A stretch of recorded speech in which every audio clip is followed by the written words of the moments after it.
right, just tuned to Entrepreneurs Corner on your darling radio station Melody 107.7 FM. Gẹ́gẹ́ bẹ́ẹ̀ tí mo wí pé ní ọjọ́ mẹ́jọ báyìí ní a máa ń gorí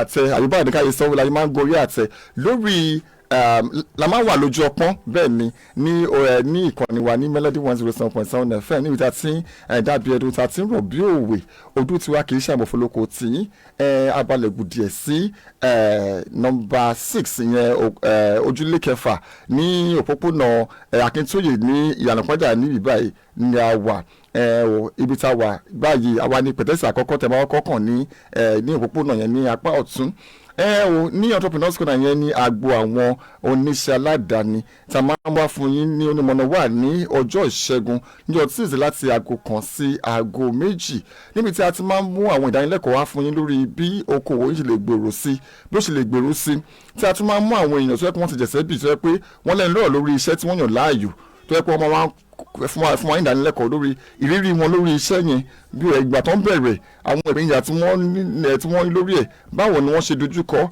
báwo ni wọ́n ṣe dé ibi tí wọ́n dé nísìn tó fi dé pé àwọn náà di àwòkọ́ṣe rere fún àwọn ènìyàn ẹ wá nǹkan fìdílé tàbí kẹ fìdílé nǹkan tó yẹ pé tí níyìn náà gbọ́n wọn kọ́ sí tó yẹ pé kí ni ẹ̀rọ̀gbọ́n aṣọ òtúpọ̀ gan áwù ní èmi yìí. Your business, that is why they are there. So you should treat every of your customer equally. So what are the key points you need to understand why you need to respect every of your customer? One, every customer matters. You never can tell. Those that buy small things today, they can be the one that will give you the bigger gig next time. Those that buy big things, you never can tell. They can also bring better gig. Don't underestimate any customer and don't overrate any customer. They are all the same. You should see them in the same light. Another thing is respect builds trust and loyalty. When you see customers, I know of a particular brand, I'm not going to mention their name. When they see any of their customer, thank you for that time, thank you for the last time, thank you for your patronage, thank you for always referring us to people, thank you for this, thank you for that. They are always respecting their customers and they are always appreciating their customers in the little things that they do for them, no matter how big, no matter how small the person is. Another thing you need to know is how you speak to your customers really matters.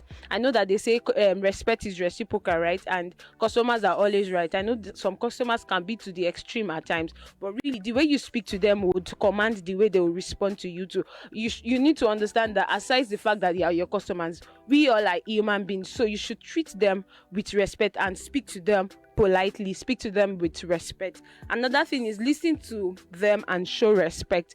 Another way to show respect to your customers is you listening to them. You don't just you don't just say that you can talk to my apprentice or you talk to anybody. You as a manager or you as the owner of the business, you listen to your customer. You listening to them shows that you really care about them. You care about what they want beyond the money they are dishing out back to you. Also, respect can repair mistakes. Let's take, for example, you're supposed to deliver a particular color of cake. Let's say golden brown. So you delivered probably lilac brown, if there's any color like that. And just because you are someone that respects them a lot, you're someone that you've shown that you respect your customers. So the way you apologize to them, the way you would apologize to them, they might not really take it to heart because they know that, okay, this person probably made a mistake and you are ready to repair the mistake you've made. And the way you just handled the situation with so much respect, they might probably not put it to heart that much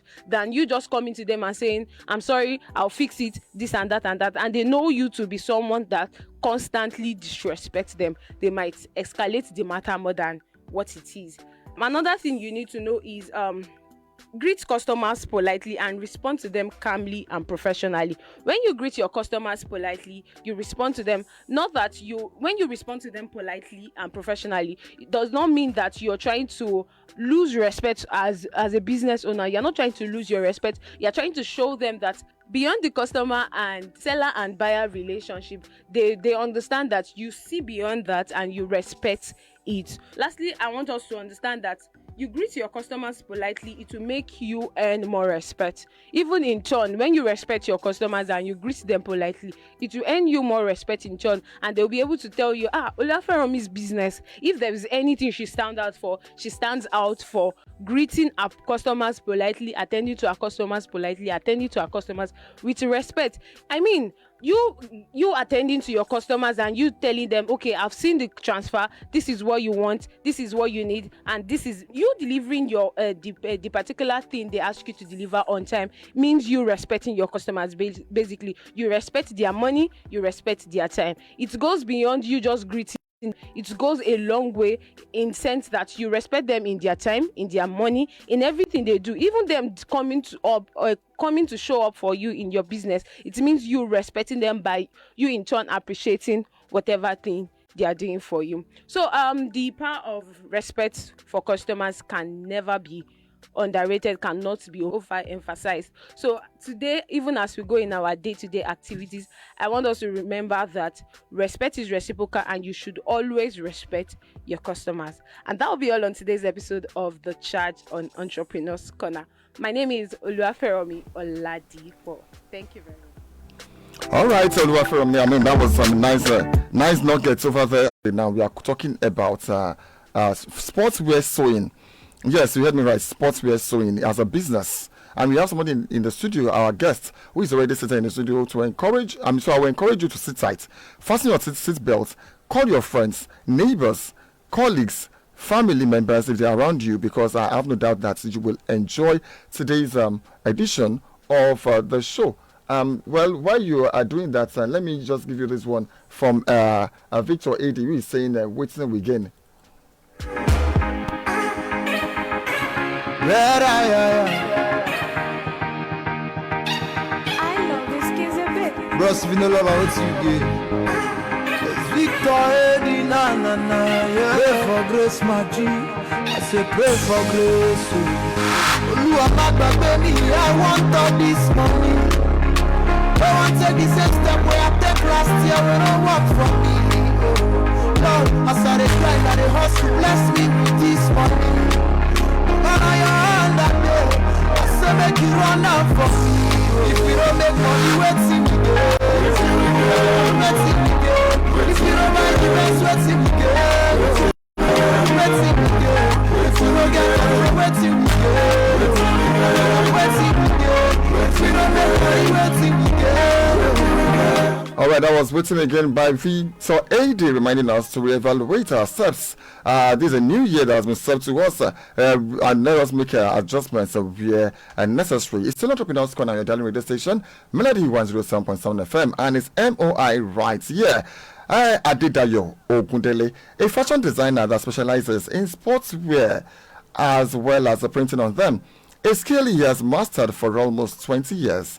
Mr. Adedayo Ogundele is our guest on today's edition of Entrepreneurs Corner. We have you. Good morning, sir. Good afternoon, sir. Sorry. Good afternoon, sir. Good afternoon, and thanks for joining us. Thanks for honoring our invitation. Thank you very much, sir. Okay, so we really appreciate your presence here. I know you are a very busy person, and you still, found out time to make it to this place. All right. When we talk about sportswear, what does it refer to? This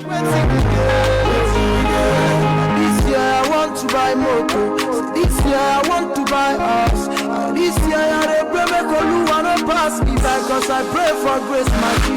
It's everything that you will find or you seek, but you never find out who you did not seek. How much is deeper than life? It's not for the shallow mind that we still they grind. When they ring na family they call. If not be billing na something they solve. Anyhow you be, my money is involved. Oluwa bless me cause I know we all. So much pressure on the main figure. I say in dollar, I still want that 10 figure. I need the kind of money we go back down, but they say who be this black. I sincerely apologize for the glitches earlier encountered. Okay, so sorry, sir. Okay, now let me ask you. When we talk about sportswear, what are the things that makes up for sportswears? Kí ni àwọn nǹkan tí a lè sọ nípa tó kó jẹ́ àwọn aṣọ tí èèyàn wọ̀ láti fi ṣe ìdárayá? Aṣọ sportswear ó jẹ́ nǹkan tó dáa láti wọ̀ láti ṣe ìdárayá fún àwọn ọmọ kéékèèké student tó bá wà iléèwé. Ẹ̀rí tí àwọn ọmọ student tó bá wọ sportswear rí bọ́n ṣe máa beautiful, bọ́n ṣe máa wà rẹwà tí gbogbo àwọn smart máa wọn lára. Iṣẹ́ tí àwa ń ṣe dáyọ̀ láyò nìyẹn. Okay, now let me ask you this. Okay, sportswear now. okay, it engages t-shirts, Yeah. polo shirts, Yes. Jumper, trousers, Yes. track suits, Yes.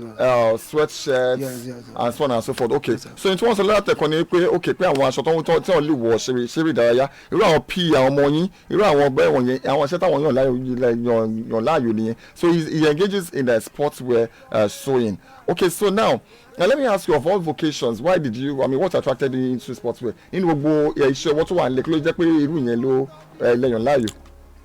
Ó jẹ́ iṣẹ́ tí mo like tó jẹ́ tó ṣe pàtàkì tí mo like láti ṣe. Ohun tí mo sọ ni pé nínú gbogbo iṣẹ́ ọwọ́ tó wà nílẹ̀ ó ṣe jẹ́ pé irú yẹn ló wá òun nìkan kọ́ ló ni mò ń ṣe. Okay, ṣùgbọ́n òun la fẹ́ mẹ́nubà lẹ́ni. So òun kọ́kọ́ lẹ̀ ń ṣe ṣùgbọ́n okay kí ni mo lè sọ pé pé ó jẹ́ motivation yàbí àyíkẹ́lá sọ pé tó jẹ́ nǹkan tó ṣokùnfà tẹ́ fi wọnú irú iṣẹ́ yẹn ṣe. Olóòtú ó jẹ́ nǹkan tó jẹ́ kí n wọ láti kékeré mi wá mo máa ń like bí sport kàn máa ṣe sport kàn máa gbá bọ́ọ̀lù kàn máa ṣe nǹkan bí eré ìdárayá bí kékeré yẹn mo lè rí i pé nígbà tí mò ń ṣiṣẹ́ tailor mo rí i pé tailor mò ń ṣe mo rí i pé sport wear tí máa ṣe tí máa méjì ẹ̀ tí máa rí tó bá smart lọ́rùn yẹn àwọn èèyàn á like ẹ̀ bí mo ṣe wọnú ẹ̀ lọ bí mo ṣe bẹ̀rẹ̀ sí í ṣe nìyẹn tọ́lọ́run dẹ̀ ń ṣiṣẹ́ ìyanu. So okay, you started with fashion designing, sewing normal clothes, and then you now decided to add sportswear into it. Okay, so at what point did you start sewing sportswear? Mo bẹ̀rẹ̀ sí rán polo láti bí 2 years ago mo start ti polo. Gangan level finish ní 2 years ago. Yes. Okay, 2 years ago. Okay, so ṣe lọ kọ́ níbì kan ni. Mo lọ kọ́ níbì kan. Ẹ lọ kọ́ níbì kan. Okay, so how long was the training for? Did the training last? Training like 6 months. 6 months? Yeah. Oh, you are saying within 6 months I can learn oṣù mẹ́fà? Oṣù mẹ́fà tẹ́ fi kọ́ yẹn. Èló lẹ san láti fi kọ́ṣẹ́? Tí mo san 30,000 lọ. 30,000 naira? Oh, really? Yes. Kò jù bẹ́ẹ̀ lọ? Kò jù bẹ́ẹ̀ lọ. Okay. Ká máa mú ní kọ̀ọ̀kan bẹ́ẹ̀. 30,000 naira for the training and it's just 6 months and you're able to to learn every part of it. Okay, now nínú oṣù mẹ́fà yìí okay nísìn mo ti lọ kọ́ṣẹ́ ìṣẹ̀sọ́ pé kí n lọ oṣù mẹ́fà ẹ̀rẹ̀ ní tí mo máa kọ́ lọ́wọ́ yín pé 30,000 naira ní kí n kó wá. Gbogbo ọkọ ti change sa o. Okay, nígbà ìdájọ́ okay lọ́wọ́lọ́wọ́ ń ṣe lè máa gbà. Lọ́wọ́lọ́wọ́ o ti lọ wé 150 o. Ẹni sùúrù o ṣé bí wọ́n ti ẹni sùúrù ṣé ti máa kọ́ tọ́ lọ́wọ́ yẹn ẹ máa fún mi ní machine pẹ̀lú ẹ̀ ni. Ẹ ti máa ní machine tí. Ẹni sùúrù ẹ̀yin kọ́ ti yín ní ọdún méjì sẹ́yìn ní 30,000 naira ẹ wá ní mo tẹ́ máa kọ́ṣẹ́ ìṣẹ̀ máa kọ́ sí. Gbogbo ọkọ ti change. Ó ti change wà pátá ó ti change nǹkan táwọn ọmọ yẹn gan tó ń gbé jáde fún wa nísìnyí gan. ẹnìkan gbọ́rọ̀ yín nísìnyí kò lè san tó 150,000. Kò lè san tó 150,000. even kò ní 200,000 pàápàá. Kò ní 200,000. even pàápàá gan tó bá dájọ́ gan kò lè dé 80,000 naira mú jáde iṣẹ́ yìí dẹ̀ wú. Ó dẹ̀ wù.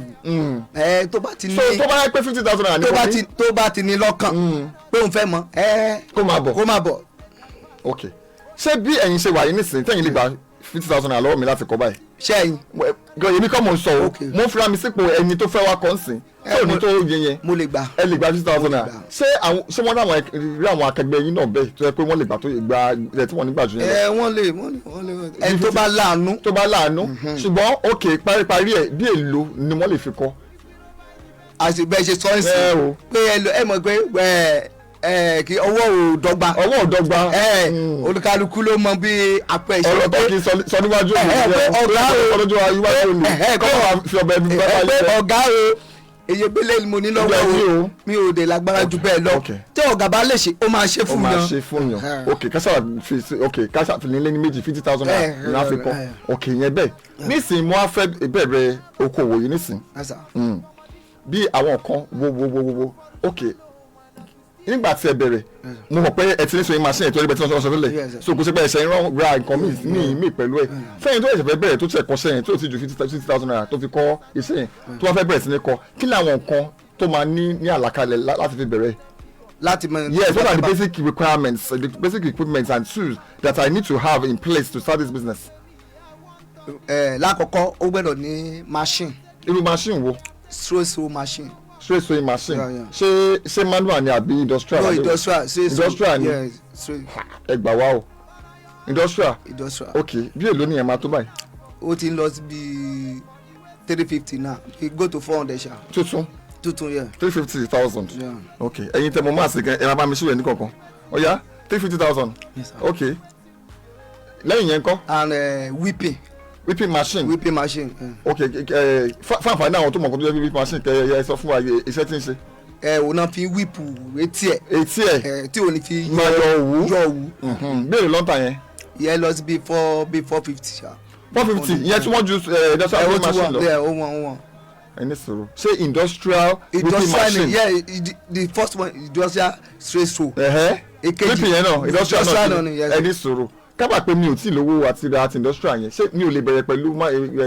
kò iṣẹ́ yẹn ò ní neat. kò ní neat kò ní jáde. ẹ bá ní pé kẹ́ fi straight throw wọ́n aṣọ yẹn wọ́n máa tú. torí pé kìnìún yẹn ò mú mọ́lẹ̀ dáadáa. ó dà mo ti gbọ́ onísìn ẹ ti ní kí n mú 350,000 naira láti ra kí ló ń jẹ́ straight sewing machine mi wà ní tó 450 tẹ́ pé fún yẹn láti ra ṣùgbọ́n mo sì lè bẹ̀rẹ̀ àǹfààní ètò tá à ń ṣe ni pé kéèyàn bẹ̀rẹ̀ láti fi pẹlẹbẹ mo ti tówó jọ sí mo ti ra 350,000 mo ti fi ra straight sewing machine. tuntun ni mò ń sọ tẹ bá dé dọdọ mi náà tuntun ló wà ń bẹ mi ò ra Tòkunbọ̀ tuntun mo rà torí pé kó lè ṣiṣẹ́ torí pé kó lè ṣiṣẹ́ ọlọ́run tiẹ̀ ṣe ìpẹ́ ní tuntun wọ́n dẹ̀ láwọn akẹgbẹ́ yín bẹ́ẹ̀ náà tí wọ́n ní tuntun bẹ́ẹ̀ tí máa ti ẹtí owó jọ tí mo ra méjèèjì ta ọkọ yẹn àbí èdè lónìí gbogbo ẹgbẹ́ sí 800,000 naira tí mo kó papọ̀ tí máa ràn tán mo lè wá máa bẹ́ẹ̀ dé lọ́dọ̀ yín àbí bẹ́ẹ̀ kọ́ ẹ lè bẹ̀rẹ̀ èyí lè máa bẹ́ẹ̀ dẹ̀ lọ́dọ̀ àwọn tó ti ní ká máa sanwó dẹ̀ díẹ̀ tí wọ́n ti wá gbèrú dáadáa mo lè wá máa ra sí ẹ̀ta sọ̀rọ̀ àbẹ́ ẹ̀kọ́ ẹ̀yà ẹ máa sọ lọ àwọn nǹkan tó yẹ pé. nígbà tó bá ti ẹni pé kò lágbára láti ní bẹ́ndì yẹn ó lè ní straight so àti whipping yẹn ó lè fi bẹ̀rẹ̀ iṣẹ́ yẹn lẹ́kùnrẹ́rẹ́.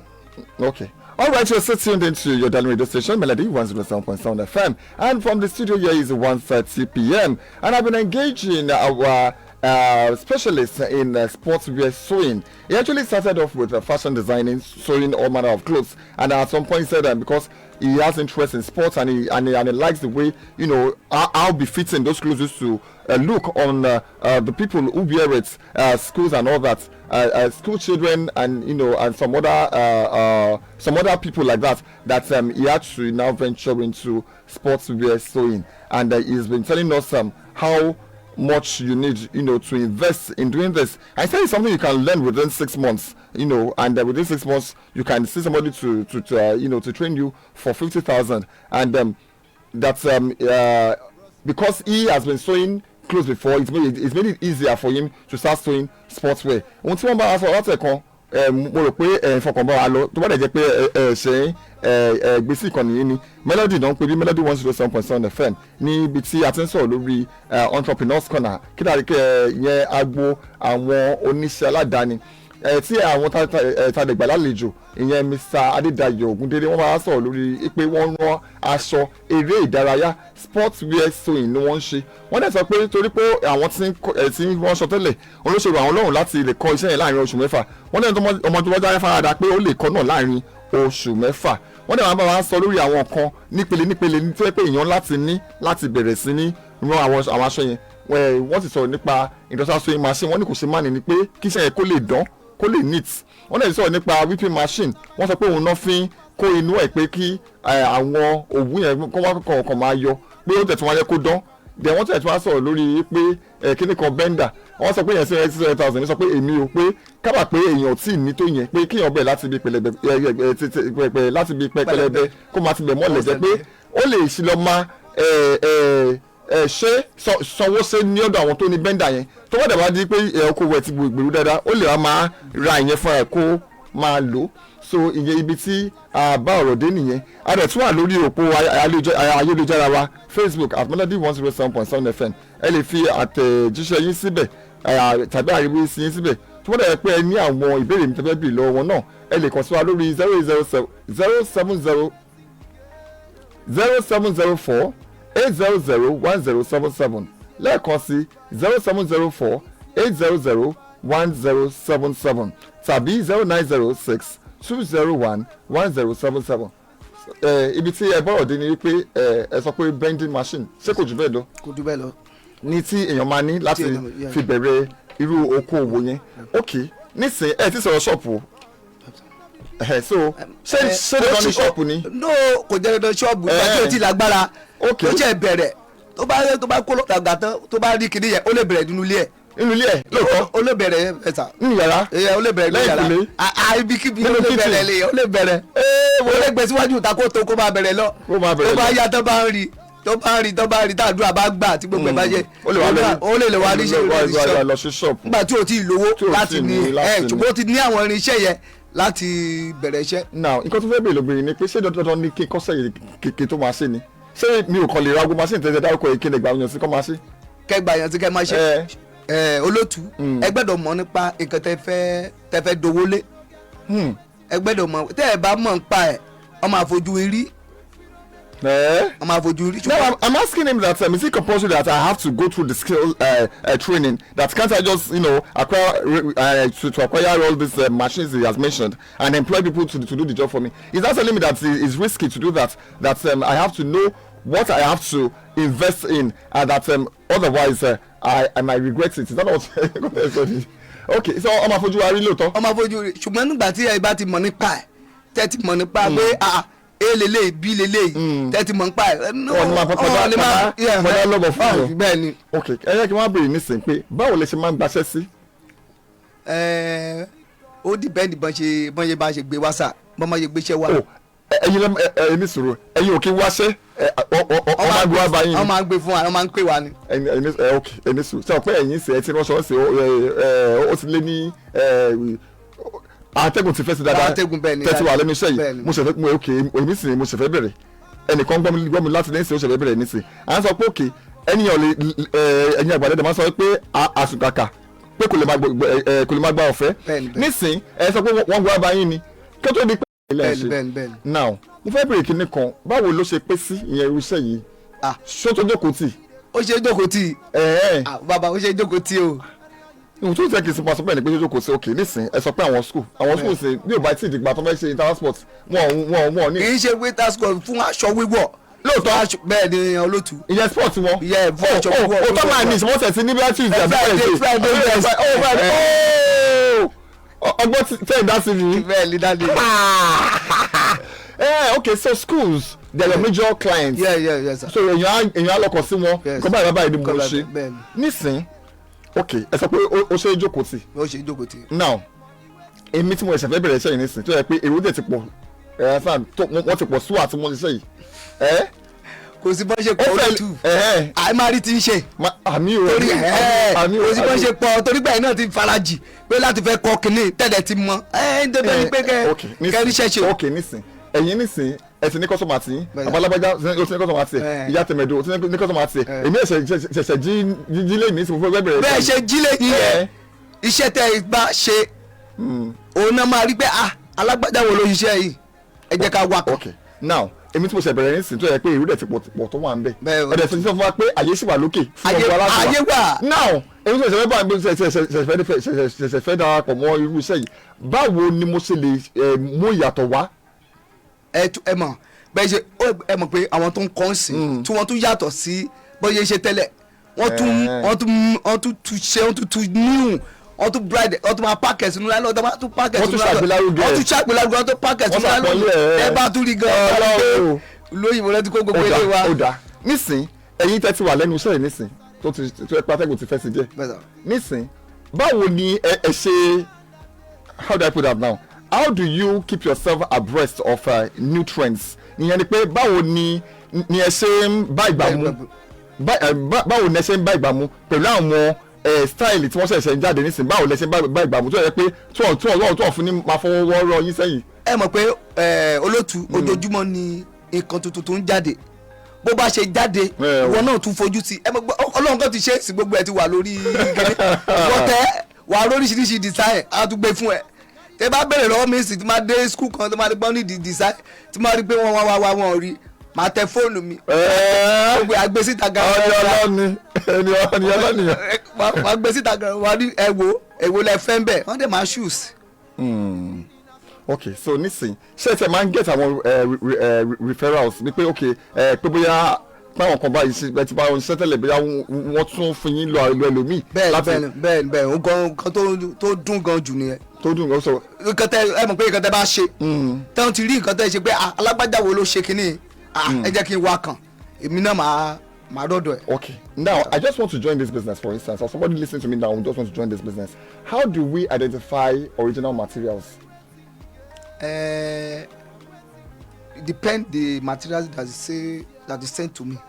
Yes, the materials that we want. Okay. We want this material to get better like this. Ẹ má bínú, ẹlòmíì sìn kò mọ̀ pa iṣẹ́ yìí. Ṣùgbọ́n ọjọ́ tí ìgbà tẹ bá gbéṣẹ́ yìí wá tó yẹ pé láàrin oṣù mẹ́ta táṣọ ti bẹ̀rẹ̀ sí fẹ́ yín gbẹ̀yìn ló ṣe máa mọ̀ pé pé material tẹ́ni yẹn lò fún mi pé ipe kò múnádóko tó kò dẹ̀ ní gbéṣẹ́ wájọ́ mi. So èmi sì ti wẹ́ pé mo ṣẹ̀fẹ̀ bẹ̀rẹ̀ báwo ni mo ṣe lè dá material. Ẹ mọ̀ torí pé ẹ ti kọ́ torí pé ẹ ti kọ́ ẹ ti mọ̀ torí pé tẹ́pá dẹ̀ ti mọ̀ yẹ ẹ ti mọ̀ material tó wà òkè tẹ́ máa rán pé eléyìí o kò lè bẹ́ kán bá fọ́ pé kò lè bẹ́ nígbà tẹ́ ẹ ti mọ̀ nípa ẹ̀ kò jẹ́ nígbà ẹni tí ò kàn mọ̀ nípa ẹ̀ tó lọ sójà tó bá àwọn ọmọ ibo yẹ pé a ní ìdí kan ìkan tẹ́ bá fẹ́ náà máa gbé fún yìí ṣùgbọ́n àwa tá a ti mọ̀ nípa ẹ̀ tá a ti kọ́ ọ̀n lè gbé. òye ìyẹn tó fi jẹ́ pé kéèyàn kọ́ ọ̀kan dáadáa kó tó bẹ̀rẹ̀.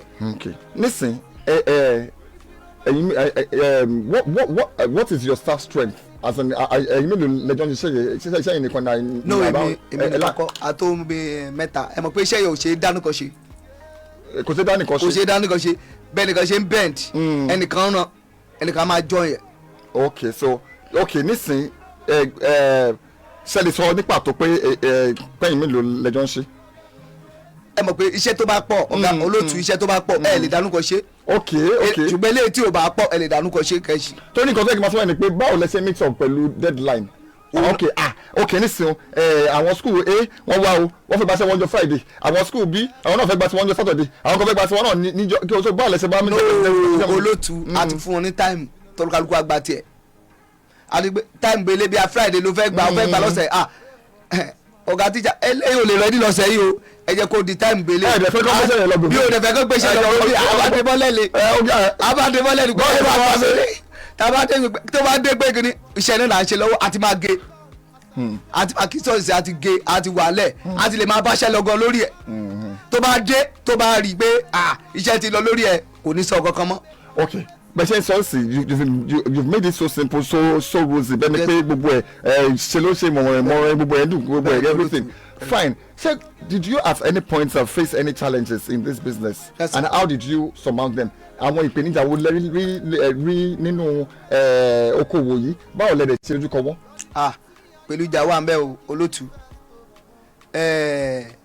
kò sí nǹkan tí ẹ̀dá ń ṣe láyé tí ò sí ìpèníjà tí ò bá sí ìpèníjà kò lè dìde ìpèníjà yẹn ló máa ń fúnyàn ní agbára láti dúró láti gbàdúrà láti ṣe anything pé sẹ́ẹ̀ gbẹ́dọ̀ overcome kìíní gbẹ́dọ̀ gain kìíní tí mo lọ jìyà sí mi ò gbẹ́dọ̀ jìyà lásán òun ni wọ́n á fúnyàn lágbára ṣùgbọ́n tí ò bá kọ́kọ́ máa dùn lọ olótú kò dáa tó bá ń dùn lọ kò dáa ṣùgbọ́n ìpèníjà yẹn ló máa mẹni tó fẹ́rẹ̀ ló máa mẹni tó fẹ́rẹ̀. ok ó yé mi gbogbo ọ̀rọ̀ tẹ́ sọ yìí gbogbo ẹ̀ ló dùn gbogbo ẹ̀ ló dá o ṣùgbọ́n ẹ ò tí mẹ́nu bà ní pàtó pé nǹkan báyìí lè ìpèníjà mi ò báyìí dẹ̀ mo ṣe báyìí mo dẹ̀ ṣe kojú ẹ̀ torí àyìn àgbàdo wọn sọ pé wọ́n ní ipa ẹni tó ọ̀pọ̀lọpọ̀ yẹn sọ pé àgbà tó jù sí kòtò wọ́n ní ó fi kọ́ ara àbí ọ̀lọ́ yẹn sọ ipò fi kọ́ ara yòókù lọ́gbọ́n ni nísìn àwọn èèyàn nísìn tó yẹ pé nísìn ẹ ti di àwòkọ́ṣe fáwọn kan tó ń gbọ́ yín nísìn àwọn ẹ̀ṣẹ̀ ń bọ̀ ẹ̀yin náà dẹ̀ tún ní fẹ́ káwọn náà jìn sínú kòtò sẹ́yìn ti jìn sí tẹ́lẹ̀ so nǹkan báyìí ni mo fẹ́ kẹ́ dárúkọ. nígbà tí mo bẹ̀rẹ̀ máa ń kó kiri ni. Whips there and do the painting there and then come back and do finishing but say that now he has everything those were the challenges he had that he had to spend money and all of that but then so if you are starting small too you are likely to also face this but do not see that as an obstacle. You should just see it as a stepping stone. Okay, all right, it's 1:45 p.m. on your Dan radio station, Melody 107.7 FM, Entrepreneurs Corner, and we've been engaging an expert in sports wears. He's doing well in it. Mo tell you exactly, Batombo, mo mu every t-shirt kankan te mu fún akaka na wo so. Ṣùgbọ́n our no binu. So he has been telling us what he's been going, I mean, how he got to this level, and that the challenges that he had, you know, and that's how far he has spoken. And I've always said that if you want to partner with this program, Entrepreneurs Corner, please, by way of other placement, you should reach out to 0807 292 4393. Again, 0807 292 4393. And if you want to ask any questions, you can call on 0704 8001077. The serial line, again, 0704 8001077, or 0906 201 1077. Again, 0906 201 1077. Now, mo fẹ́ bèrè lọ́wọ́ yín, because you've spoken so passionately about this business. Ẹ ṣe bẹ́ẹ̀ ṣe ṣàpọ́nlé bẹ́ẹ̀ ṣe sọ bẹ́ẹ̀ ṣe ṣàyẹ̀sí látẹ̀kan gan-an èèyàn tí ò sí kọsẹ̀ tẹ́lẹ̀ gan-an tó bá tẹ̀sí lórí asáà ní pé kó dìde báyìí kó máa wọ́wọ́ àti wá kọ́ṣẹ́ ni ó ti ọkọ̀ bẹ̀rẹ̀ pẹ̀lú 30,000 50,000 ẹ̀dẹ̀ sọ fún wa pé kí ni ìṣòro ìdáṣọ́ ilẹ̀kùn ẹ̀ 800,000 ok èyí lẹ pé fairly use the vending machine so kẹsàn wà pé 1 million àìbẹ́ẹ̀kọ́ 1 million naira ẹ̀dẹ̀ sọ pé kò dẹ̀ dídán pé mo láti ra ẹgbẹ́ lọ́jọ́ kan mo lè máa ra nípele bẹ́ẹ̀ náà ṣe ra sí nípele so you made it so so personal, so interesting for anybody to want to come and invest in this business. Now let me ask you, what has been your greatest achievement on this business? I glory to Almighty God for this business. Kí la lè pè achievement? Kí la àṣeyọrí yín tó ṣe gbòógì lórí iṣẹ́ tẹ̀ ṣe yìí? Àṣeyọrí tó dáa ó wà ńbẹ̀. Okay, ẹ ṣe àwò.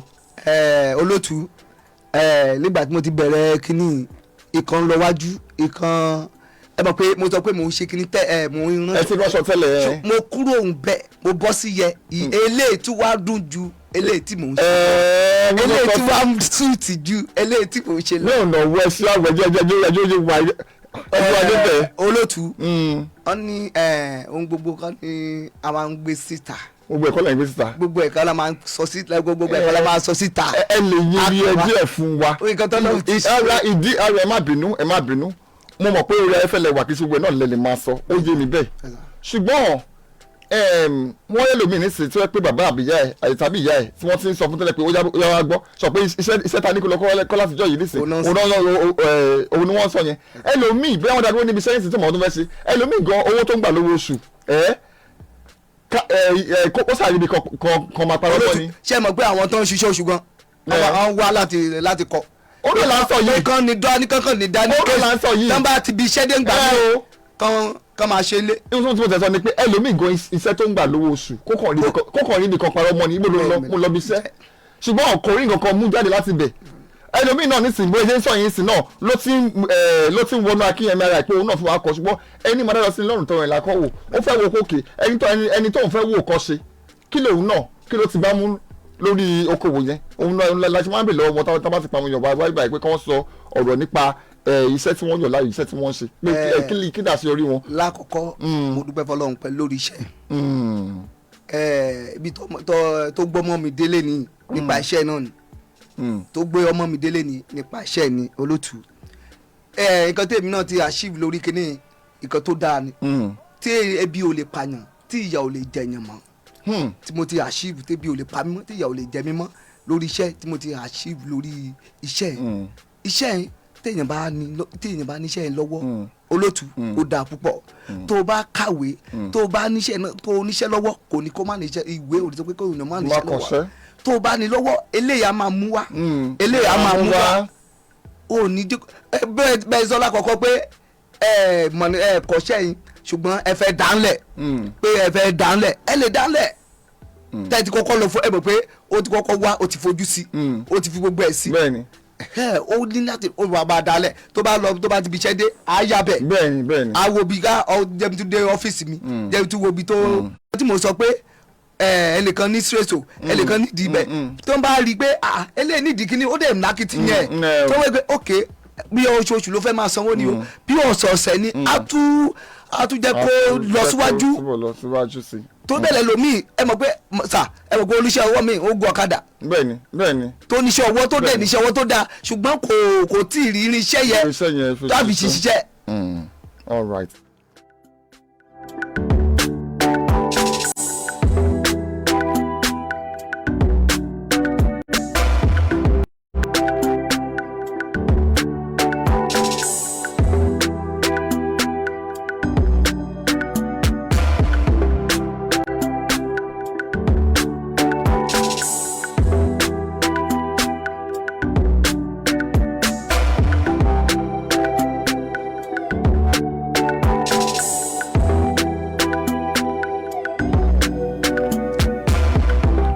All right, we apologize for the abrupt break the other time. Okay, all right, listen, bí a ṣe mú balance of bí a ṣe fẹ́ pedal dúró lórí eléyìí as we are bringing this to a close. Now let me ask you that what's your advice to anybody that would like to do this as a business?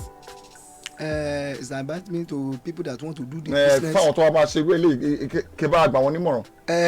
Kán ní ìfọkànsí kán dẹ̀ lakitiyan pé n fẹ́ ṣe nǹkan téèyàn máa ń gùdù nǹkan téèyàn bá lọ ó gbẹ́dọ̀ gùdù nínú ẹ̀ kó fọkànsí tó bá ti fọkànsí ó gbẹ́dọ̀ mọ̀ torí kó ọkọ̀ bá ti wà ń bẹ̀ pé mo fẹ́ mọ kíní o mo fẹ́ mọ kíní o Ọlọ́run dẹ̀ máa fi mọ̀. All right, Mr. Adedayo Okundele, specialist and CEO of D1 Clothing, specialist in sportswear sewing. Thank you very much for being our guest today. On today's edition of Entrepreneurs Corner, we wish you continued success in your business endeavors. Thank you very much, sir. Thank you. God bless you. All right, that has been the start of our package today on this show of Entrepreneurs Corner. What the take home from that is that he said you should have focus in whatever you are doing as a business. That you should stay focused and stay committed and dedicated to your to this business if you really want to do well in it. Okay, so. Thank you. So I mentioned earlier that if you are doing well in your business and you would like to like for us to schedule a time for you on this show, please reach out to 007-292-4393. Messages only on WhatsApp. Also, if you want to partner with us by way of our placement, still reach out to that number 007-292-4393. Special thanks to everybody who made this a success. From the studio here, I have Victor Ben, who has